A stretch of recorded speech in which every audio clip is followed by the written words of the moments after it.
Oh, good morning, everybody. I was off in a daydream. Sorry. Pam's pointing at me saying, come on, let's go, let's go. We're off. We started.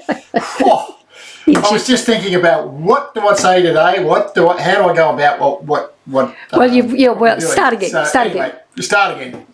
Good morning, everybody. Welcome to our workshop. So, where did we get up to last week? Last week, what we got up to was we pulled apart our little trolley, our little thing here. Now, apparently I've maligned this piece of furniture. And you got into trouble. And I got into trouble for it. So, anyhow, he made it sound like it was a train wreck. And he got into trouble. It's actually quite a nice piece of furniture. There you go. Stop now before you get into too much more trouble. Anyhow, what we did with it is I built the platforms for to replace the old ones that were there. The original two on the bottom, they didn't have platforms on them, so I've had to build them for it. Now it's going to take a little bit of mucking around, but that's what the platform will looks like. What I've done with them, I've sanded them, finished them. I've run a little chamfer around the edge of it just to sort of make it look a little bit nicer around the top. And these are actually attached now. So what I've done is I've screwed those in place. I don't know if you can see that on the screen there. No, it doesn't come up very well. Yeah, you can see how there's 4 screws in each of the corners. So I'm going to have to devise a different way of actually attaching these ones because they don't have the screw platforms for them. But that's for another day at this stage. Then I went ahead and and as you may know, when we do the shows, I try to sort of make sure that we get some sort of flow happening with the shows. So I do a lot of background work before I actually get on to, showing you what's going on and demonstrating the techniques that I've used. I've done that by building one of the boxes. Now, last week, also what we did was we cut our timber to size and we cut the little rebate for the handle and rounded it over. Okay, now this is our bridge lifter style thing, so I used a 50mm, no, not 50mm, 90mm hole saw to actually cut these out, for those of you who weren't watching, and then I've rounded over the inside and outside edges. And this is one of the front bits. And this is what it looks like once it's put together. So what we've had to do is I had to cut a rebate in the top here and then make a piece of material to actually go in there. And I just happen to have a nice piece of purple heart there, which is quite strong. And it looks good, bit of contrast between that purple heart and the cedar. I've also sanded this one up and I've put a coat of finish on it. So I've got it all set up. What I didn't show you last week was cutting the dovetails. Now there was an issue with the size of the box and how many dovetails we can cut on our jig. So we had to have the box so that it fitted. And one of the things, or one of the features that Pam wanted on the unit was to be able to see the dovetails. Now, normal technique for a drawer and dovetails is the dovetails are generally in the side and the pins go into the dovetails that way, so that you're not pulling it the front off the drawer. That's the normal technique of a drawer. But in this case, it's very decorative, so we're going to have the dovetails showing in the front, and the box needs to fit nice and neat, which it does. There won't be a lot of weight in each box either. Correct. That's as Pam says. There's not going to be a lot of weight in it. So what I had to do is I had to work out what was the optimum size here and work out how many dovetails I wanted to do. Now initially I wanted to use the B10 because I wanted big dovetails in here. But that's not going to work because the piece of material did not fit on and give us an even layout of joints on that piece of material. So I had to sort of fiddle around with the other jigs that we have and sort of work out which ones to do. Now we're only using 12mm thick material, so we can use the A10 series if we wish, or we can use the B10 series if we wish, but like I said, the B10 didn't fit onto there, so what we have to do is work out which one of the A's we're going to use. Now, the two different A templates we have, this is our A10, and you can see it's got very small distance between each of the dovetails.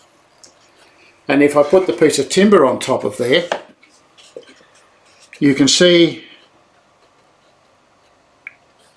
at the end of here, I've got probably a quarter of a dovetail, and I can get the dovetail there, and there, and I can get another quarter on the end, and that would look pretty ordinary. Even if I shifted it along a little bit, I'm going to get a full dovetail here, but I'm not going to have one on that end, so I haven't got an even layout, so that's not going to work either. So there's a whole lot of different things that we have to sort of deal with here. This is the size of material we need because it's the right size on here. So when we go to our Jumbo A, the Jumbo A has a different spacing between the dovetails. And if I sit my piece of timber on there, I would sit it on like so, you can see I've got a fair bit of material here which gives you good support. Now I can just get Pammy to scan back to the drawer here. You can see at the top of the drawer there's a fair bit of material there which gives it a reasonable amount of support. You get the same at the bottom. Now we don't have feet on it, so that's going to be a full half of a pin coming through here, which gives you lots and lots of support on the drawer. So even if you have to alter the size of the drawer a little bit and make it so that it's actually got a bit more space at the top, doesn't really matter, but this actually fits quite nicely. 1, 2, 3, 4, 5, 6 dovetails, got 6 drawers. There you go. So that's how we came about setting up for the right amount of dovetails. Okay, or setting up for an even layout of dovetails. So today what we're going to do is we're going to cut one of the boxes. We'll assemble the box. Now, lots of people go, I get lots of questions about what size material, how big the boxes should be, do I need to make it this size or that size? The size of the boxes is dependent on how you can fit it onto one of our jigs. Now, if you don't have lots of jigs, of course, you can buy a template to fit each of your things. So if you haven't got the right one to fit on your jumbo jig, well, then you can just purchase the jig with the router bits as well with an upgrade kit. Things like that can happen, right? So it depends on how important you consider your box making. Now, step 1. Cut yourself a test joint, and that's what I've done here is I've cut myself a test joint. Alright, so we're going to cut a test joint, but before you actually do that, and I keep harping on about this all the time because people come back to me time and time again saying my router bit's not working properly. The bearing has seized, or the grub screw has come out of the router bit. I keep saying to people, a little bit of maintenance at the beginning of the show, or the beginning of your box making, goes a very, very long way. So it's just a matter of toothbrush, scrub it, a little bit of oil. Now you can get any sort of oil you like. This canola oil is quite good. Buy this stuff at Japanese Tools. There's a link to that down below if you want to go. You can get the oil, and I've had that for some years, so as you can see there's still quite a bit in there, and you only use a drop for each of the router bits. So And it's actually camellia oil. Camellia oil, not Yeah. canola oil. Yeah, I thought I'd just correct for people trying to track it down and asking Japanese tools for canola. They'll send you to Coles. You can just use ordinary. Yes, you can. Ordinary machine oil. It doesn't really matter as long as it's something that's very fairly thin that will go into the bearing. The bearings are not sealed bearings, but they need to be oiled regularly, and you can feel when there's a bit of grit in there because you can feel it gritty. Now the other thing that we need to do is in each of the router bits there's a grub screw. Okay, now I can hear all of those people who do this religiously yawning. So I just want to get a bead on that grub screw. you can see it in there. Just trying to get the light right. Actually, what I'll do is I'll pull one out just to show you. They're not very big.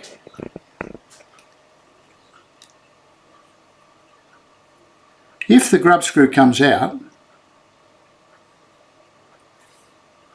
that's how big the grub screw is. It's only tiny. And this is the large one. And this is a 4mm, a 4x3. Anything after about 2011 had a 4x3 in it. Anything before then generally had a 3x3 grub screw in it. Now on the shaft of the router bit is a flat. You can see that flat there. When you put it back together, there's a bead or a lip on the top edge of the sleeve, which pushes up to the router bit, up to the bearing. We make sure we're sitting on the flat, and this is where you need very, very thin, small fingers, not like my pudgy ones. Now if the grub screw keeps coming out, and usually that's because it's vibrating on the timber that you're using, put some Loctite in it. Okay, so this one's pretty new, so it's okay. But that's all you need to do. So just make sure you've done all that. That's only a 5-minute job. Your reducing collet, if you're using a reducing collet, give it a scrub as well. One of the problems that happens here, for just a reminder for those people who have had it happen, is if you don't give this a clean, it will gum up and it won't hold the router bit, and therefore it will rise up and you'll get an odd fitting. So just a smaller bit of maintenance is all you need to do. Now I've done my checks, I've done my maintenance, and I've cut myself a test joint.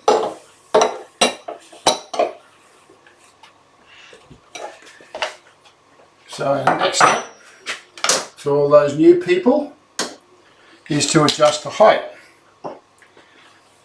Now when you're adjusting your height of your work, always use the opposing piece of material to adjust it.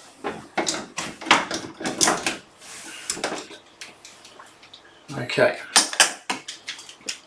You'll notice I've got my face side mark on the outside of my piece of timber, and the bottom of it is pointing at my red stop. Now right through the whole process of actually cutting these joints, I'm going to make sure that my first cut is in that position. So I'm going to have the face side mark out and I'm going to have it pointing at my red stop.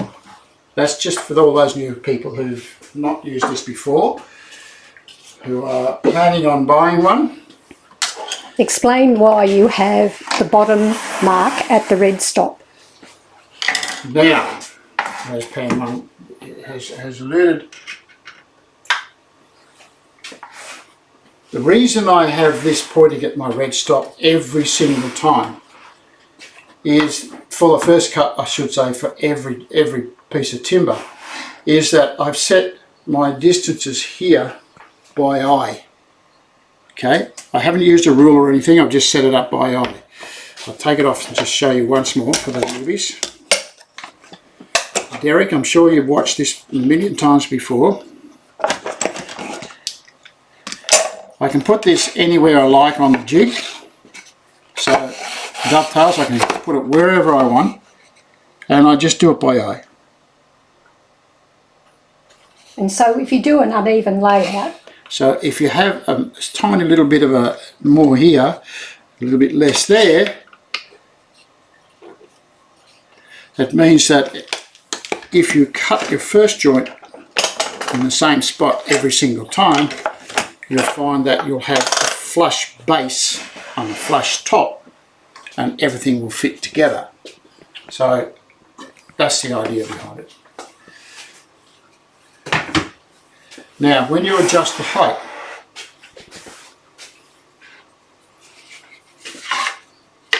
these are my other 3 pieces of timber.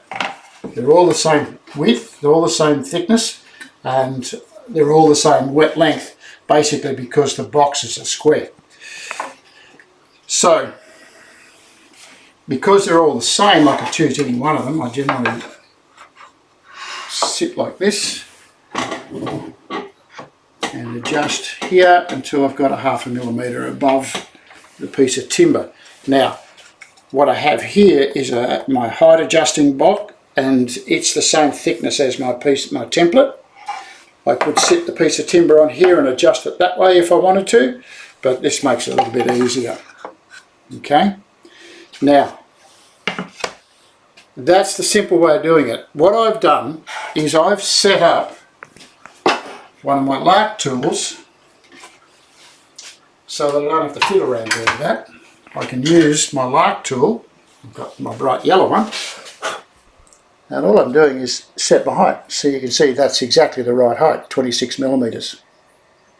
Okay, so if I sit that on top of the router bit, you can see the ruler is actually sitting flat on the bench. So I've got that set up, so the next time I set up this for the next drawer, I've got 4 to do.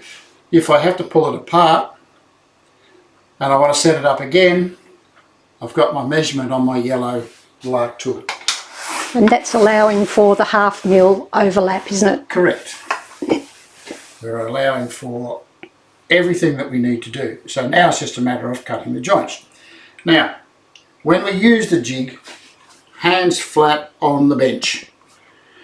When I was teaching, one of the bugbears that used to get me was that kids would do everything when they're leaning on a bench, and everybody knows that you can't file correctly or you can't use a saw while you're leaning on the bench.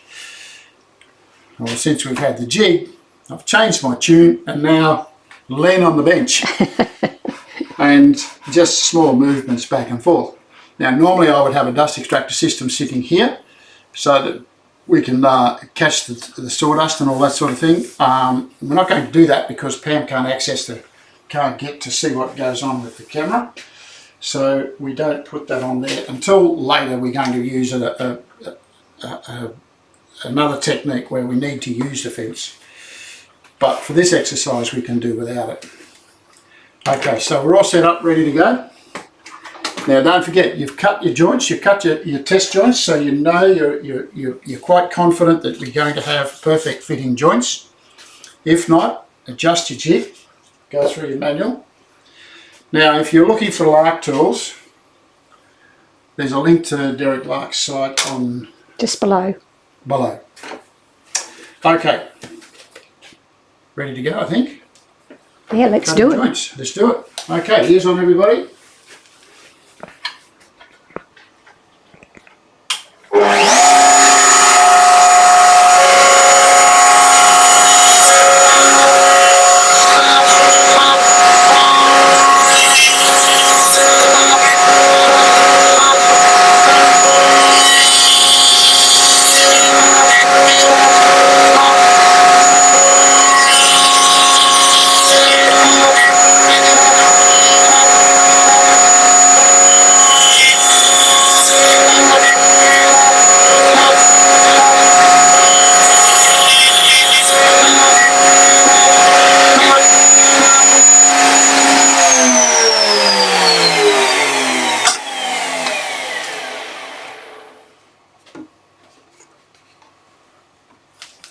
And so that gives us that lovely dovetails, and there's that extra bit of meat that we have on the end of it, so that we've got a bit of support. Now remember, the grain runs along here, so we don't want it falling apart.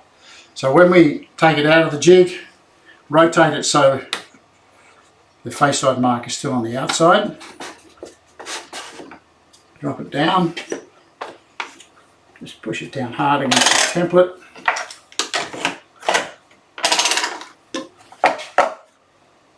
And I'm just checking that I'm hard down on top of the template all the way along there. Okay, ears on again.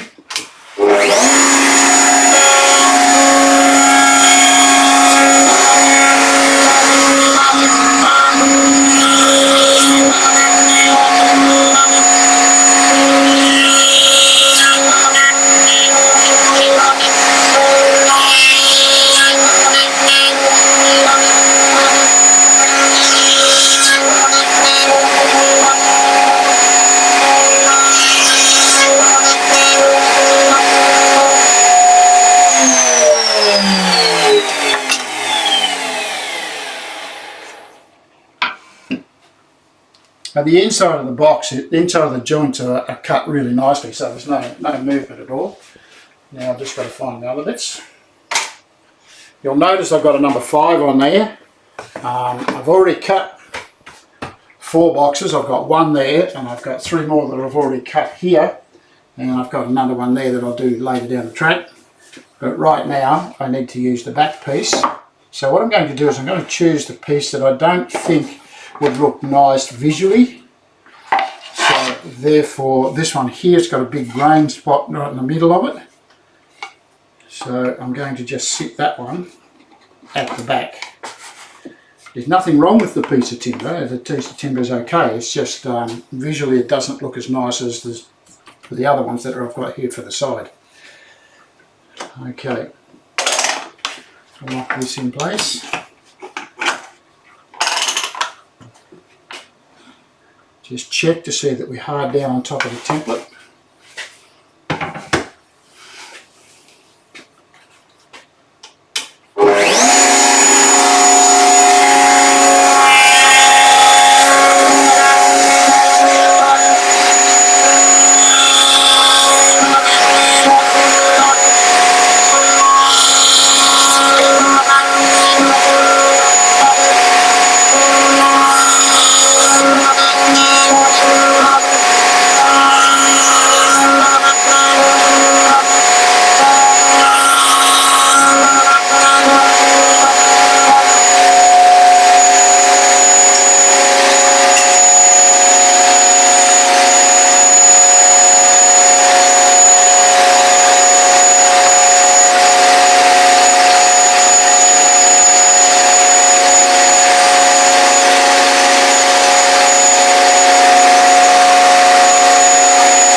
Okay, just want to show you something that needs to be done.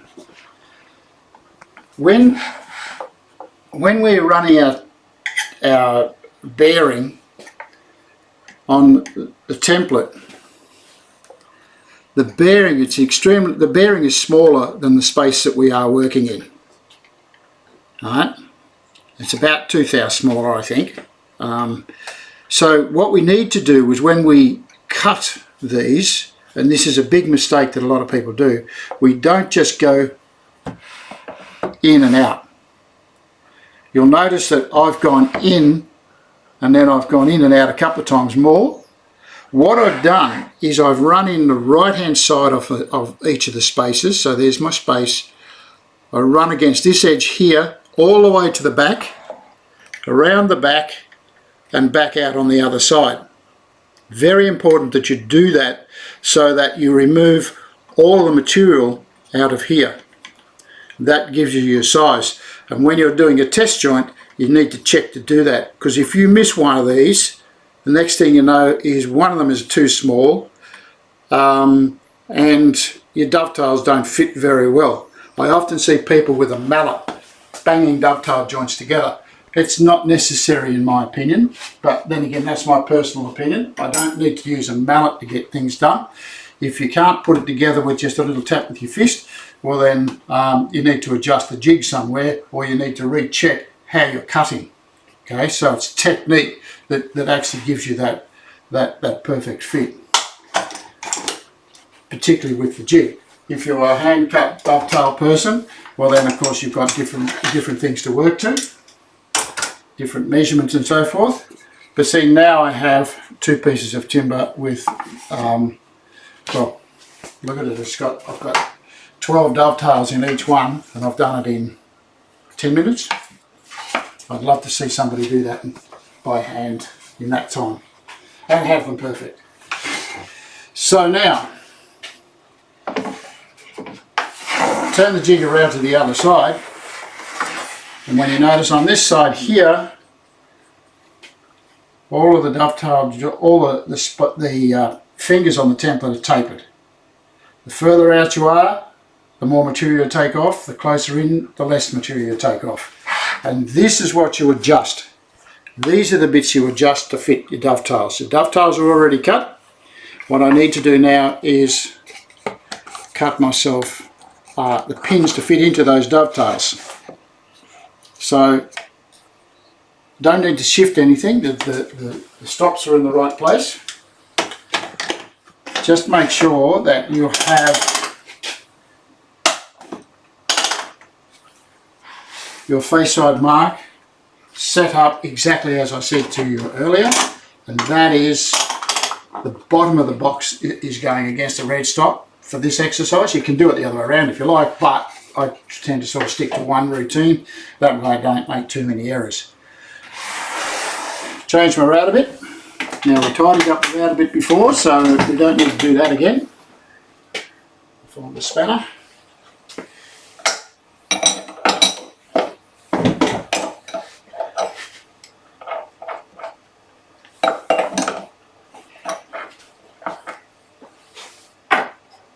And now I put the straight route a bit in.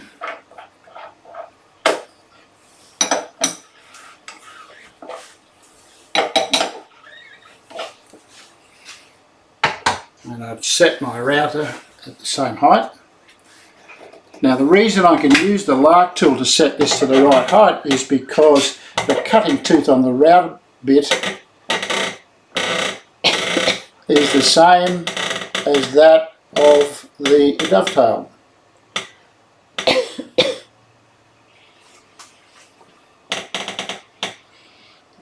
Right.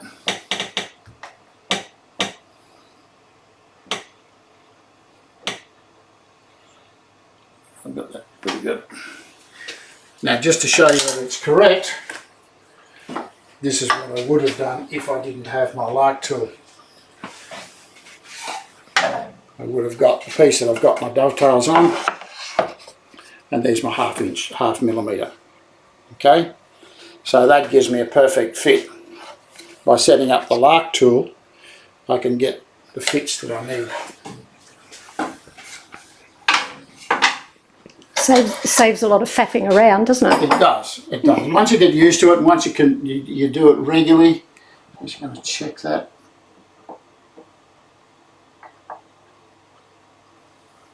Take it down a tiny bit more.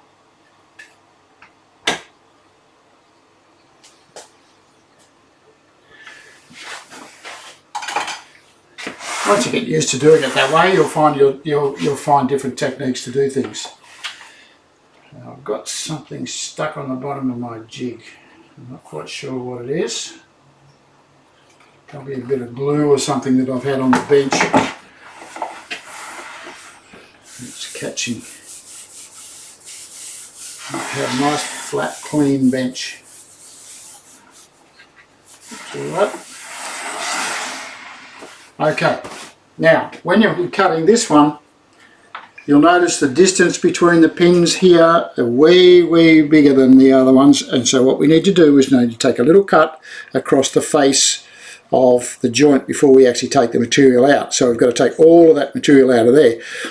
So the first cut, about 1 millimetre deep, doesn't have to be very much. Just turn the jig so that you can see the template. Just turn it right up. Yeah, that's it. So a little bit off the face of it, and then we're going to go in the right hand side and come out the left hand side. So right to left all the time, we're in the right hand side and out the left hand side. And we're going to do that with all of our pins. Okay, ears on.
Now, even though I've made a test joint that I know fits perfectly, what I often do is just test to see that everything's still working in the way I want it to work.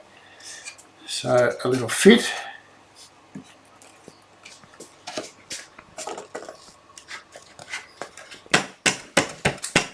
As you can see, I've only got to give it a light tap and it will go together quite nicely. I'm not going to put it all the way in, it's because I've just got to pull it apart again. But that will be a perfect fit once I've got it assembled.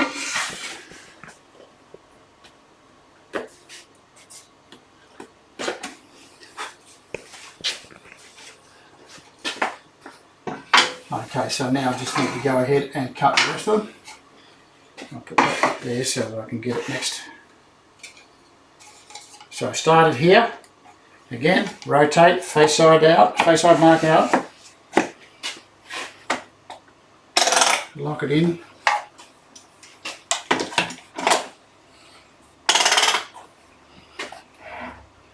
Getting warm, Pamela. I'll turn the fan on in a minute. Okay, go through and do the rest of them.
Now I have an issue with the bottom of this jig at the moment. There's something on there that shouldn't be there, so I'm going to give it a little wipe with a bit of acetone. Now, acetone is quite good for removing any glues or anything that I happen to use. I just want to give it a light wipe. I'm not going to put too much on there. See, it's picked up something off the table, so I'm going to have to give the table a light work out as well. And what's happening is it's sticking as I'm sliding along. Okay, so that's given that a nice clean. Can't feel anything on there. It's not there, is it? No, it's all good. Okay, so just let me put that aside for a second. And I'll give the table a little bit of a wipe as well. It's probably something that I've spilt on it over a period of time. Remove that.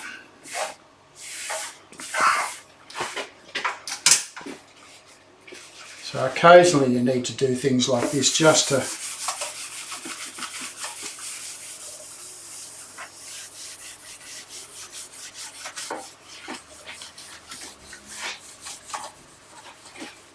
acetone.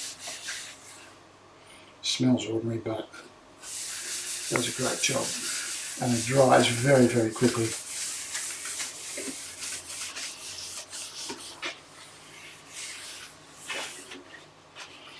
Okay, let's see if that helps. You want your jig to slide nicely on the table. Yes, that's better. Put that there for a moment. Back to here. This is where your face side mark and your reference marks come in handy. I've had to stop and do a little bit of maintenance. I've still got my reference marks on my piece of timber to tell me where I'm up to and what I'm doing. Okay, so here's one again.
Okay, now the jig's set up, and I can go ahead and cut the other one. I'm not going to do it on the show today. I'll do that after hours. So what I want to do is I want to go through the rest of the process. So if I just remove this out a bit, we'll dry assemble the box, and then I'll cut the rebate for the bottom that's going to go into it. Okay.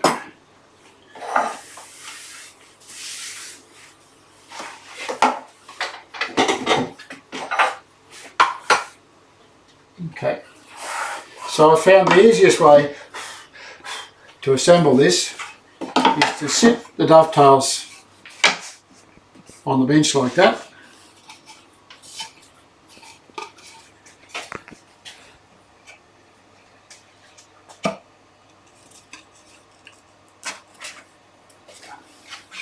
Fit the pins into the dovetails.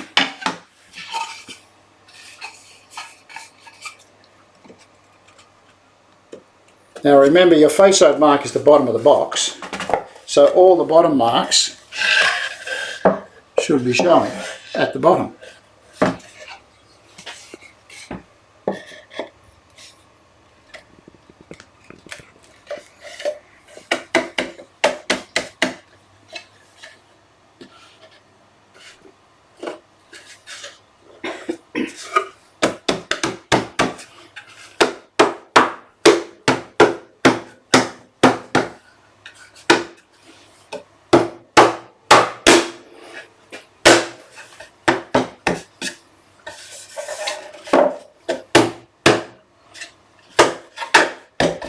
As you can see, just a light tap with your fist or a closed fist should give you a perfect fit. Now that's what I've got. I've got a perfect fit. All my joints are exactly the right.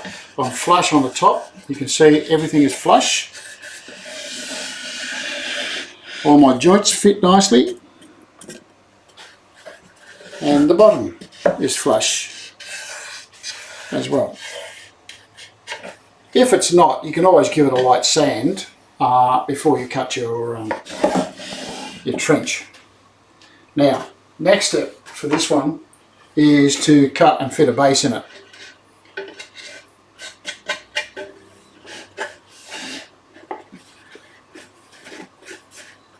I bet you if I put the square on that, you would see that it's pretty square. Look at that. Spot on.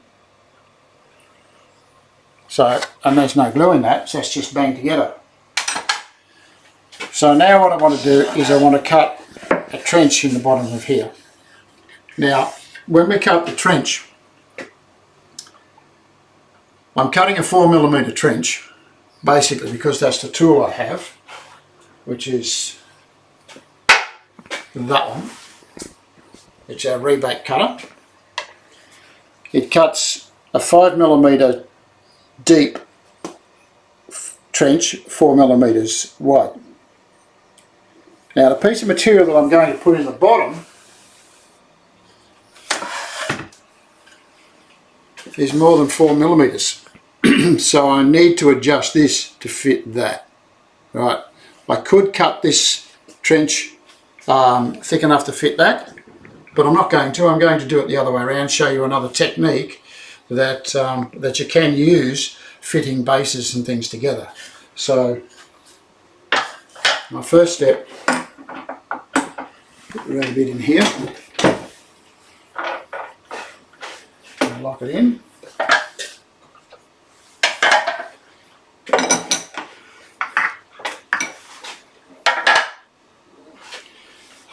Now, when I'm cutting this trench, I always use two passes. My first pass, I remove the little bearing that comes on the cutter. So I remove the little one and put a 19mm bearing on in its place. That will reduce my depth of cut down to 1.5mm. Now, one of the worst things that I see in quite a lot of boxes is tear out in the trench. underneath. And people go, oh yeah, it's only underneath. Doesn't matter. It should be a nice clean, crisp edges where your piece of material fits. So by putting on the bigger bearing and reducing my depth of cut, I can use a climb route technique to cut a nice good start to the trench. So it's just a matter of adjusting my height. Now I'm going to do my height at 10 mil. Here again, there's another LARK tool. I've got a few of them. Have you got a rainbow of them? I have. Mind you, I had a purple one, but it got confiscated to the sewing room. And that's only fair. So, top of the tooth.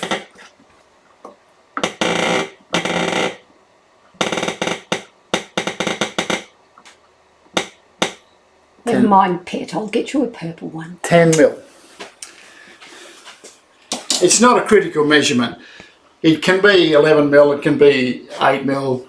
You can adjust that height depending on what you're trying to achieve. I like to have 10 mil. Gives me plenty of meat under here if I want to do something like put feet on or add various bits and pieces. For the box itself, because I've got a thick base in it, it's going to give a nice little rib around the outside of the box, and it slides on that part of the box, and there's plenty of meat in here to support it so you don't tear off your edges.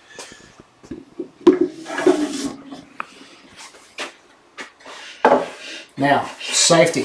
You saw how I put that together. I put that together with my fist, banged it together. Oh dear.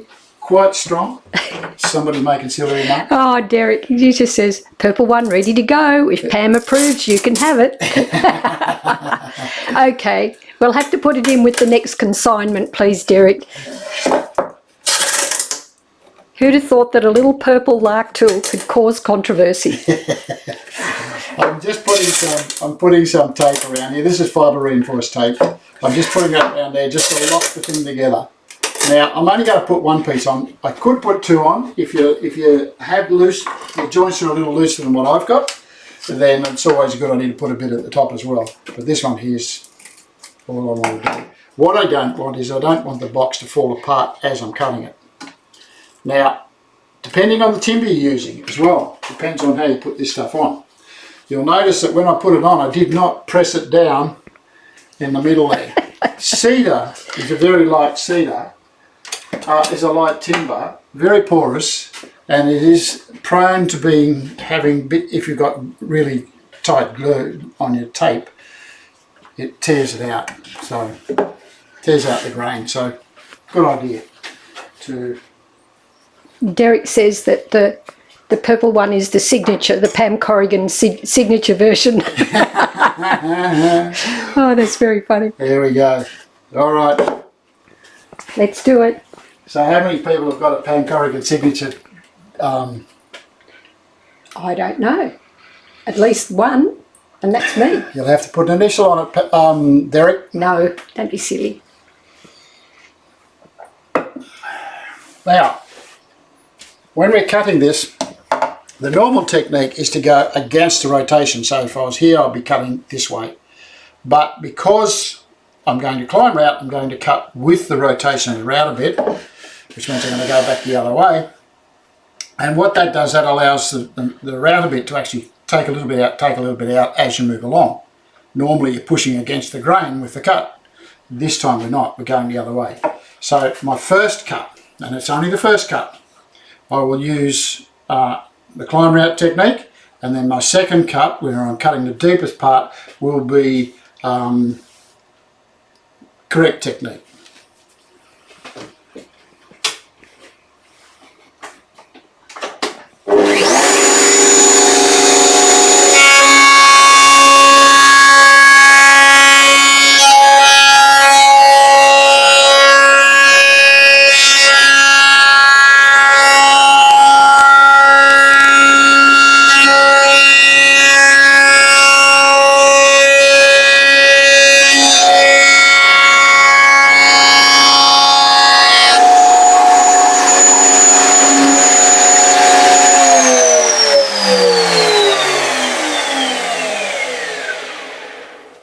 when you look at the trench now, you can see there's just a very shallow trench.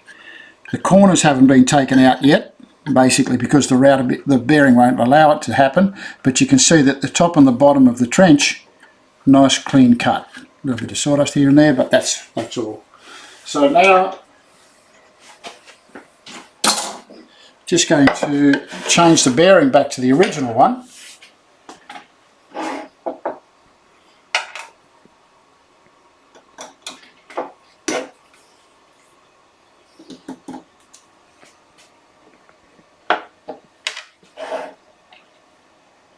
You'll notice I put something up against a tooth there. If you try to hold it with your fingers, because you're undoing it, you're pushing the tooth into your finger. And that generally is quite painful, and sometimes you can cut yourself. Going the other way, it doesn't matter because I'm pushing against the back edge of the tooth.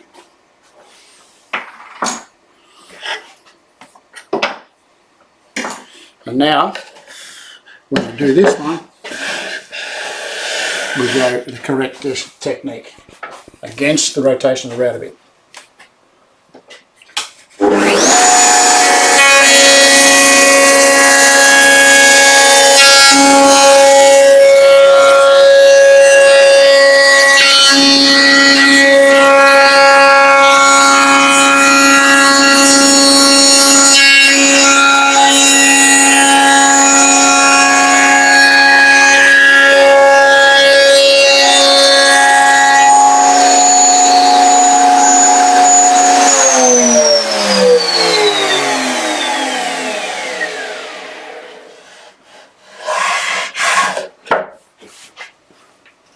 So now I have a 5mm deep trench, and you can still see that the edges of the trench are actually quite sharp. They're beautiful. And a little rounded corner here, a little rounded corner there. We've gone into the corners, and that's what we're looking for. Now, next step. Before you pull it apart, what we have to do is measure for the bottom bit. We've got it put together, it's just dry assembled. So push the ruler into the bottom of the trench. It's 5mm deep, so it'll show up on your ruler at 5mm. So push it into there and then measure across to the other side of the box. And when we get across to the other side of the box, just get myself a pencil. When we get across to the other side of the box, I've got 239mm. There's another 5mm to the end of there, would give me 244 to the bottom of the trench. I don't want to go the full distance. I want to leave a little millimetre off there to allow for expansion. Just let me get it, check, make sure that's right. Yep. So instead of going 5mm, we go 4. That'll give me a bit of a millimetre, a bit of spacing around it so the expansion can happen during humidity changes. So 243, so we'll write that on there somewhere, 243, and the other way is 242. Okay, so it's not quite square, but it's nearly there, a millimetre out. 242, but that won't matter. It'll still fit where we want it to go. So now it's a matter of cutting my piece of material to that size. But before we do that, I don't want this tape on here any longer than necessary. We don't want it to stick, so that you can see here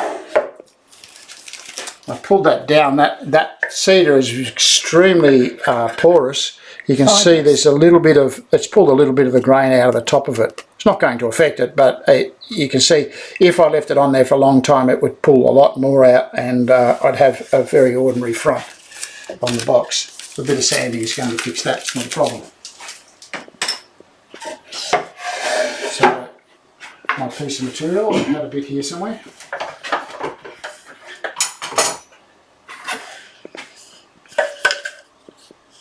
A nice clean straight edge along there. So it was, just refresh myself with that. it was 242 by 243. Now what I want is I want the grain to go across this way. Okay, so my piece of timber is going to fit on this way. What have I got? 250. Let's do it. It's plenty.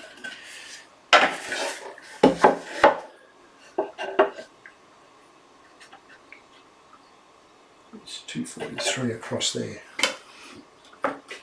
So I cut 243. I had a pencil with this.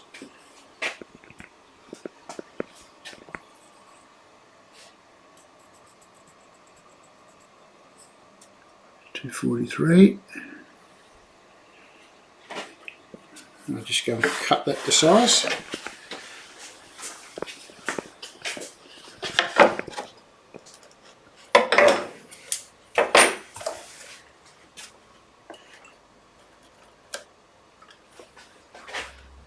Okay, so I've got that set on 243.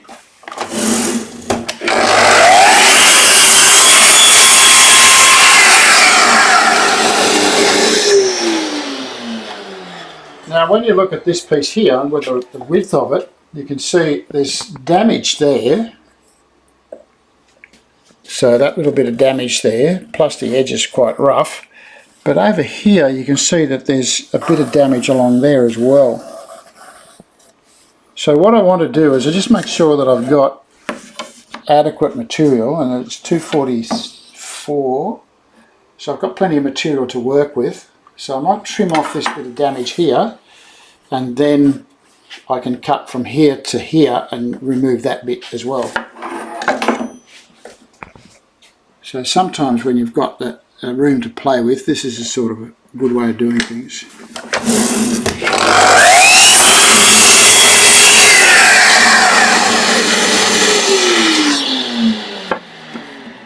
So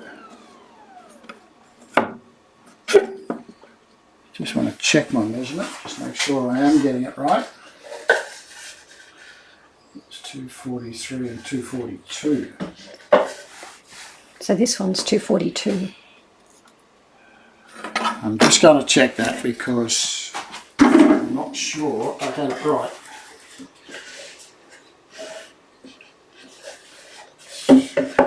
That way, so green's got to be that way.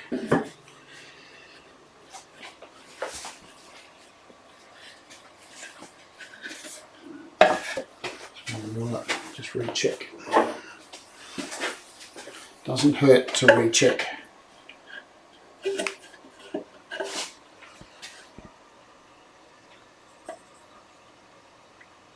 It's 242 that way, not 243. What have I got? 243. Take another millimetre off.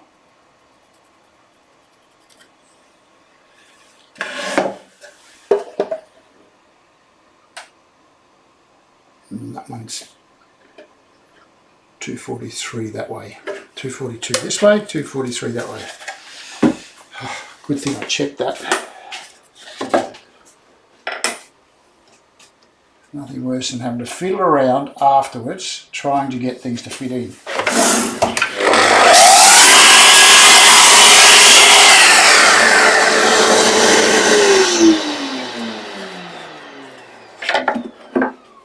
It's 243 this way.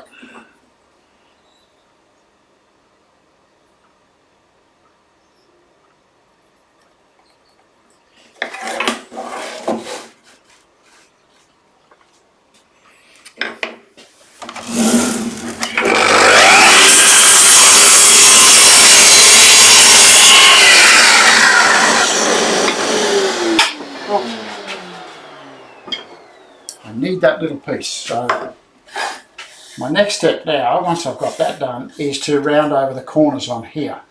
So over to the bench sander. Now I have again our radius jig.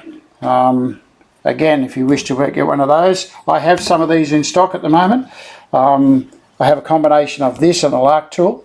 So if you wish to get a radius jig and a LARK tool, I can give you a combination, or if you don't want to buy them as a couple, you can get onto Derek and he will sell you one individually.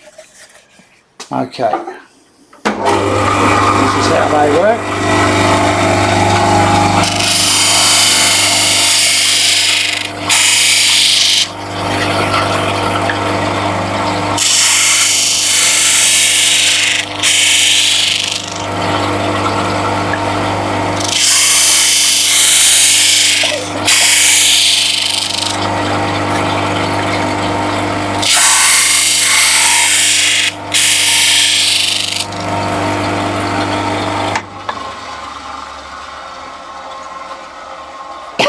Oh, excuse me. He's got the coughs, a bit of dust Oh, about. yeah, it's the dust.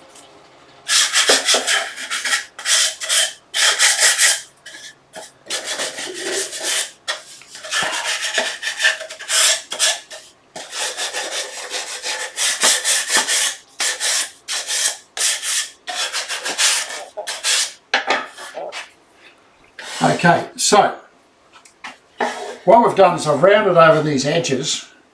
The diameter of that, or the radius of those corners, is the same as the diameter on our router bit, right? So that will fit into the corners of our box. So what I need to do now is I need to take a little rebate off the outside edge of that so that I can fit the piece of timber in here. The distance from the top of there to there is 10 millimeters. My piece of material is not that thick. So I only have to take a small amount out to give me a 4 millimeter piece here that will fit into the trench there. So, the tool, oh, we've run out of time. Oh, you've got time to do that. You can't. It's a setup. Oh, okay. This is going to take about 15-20 minutes. And it's getting quite warm in the workshop here, so I think what we'll do is we'll call it quits there.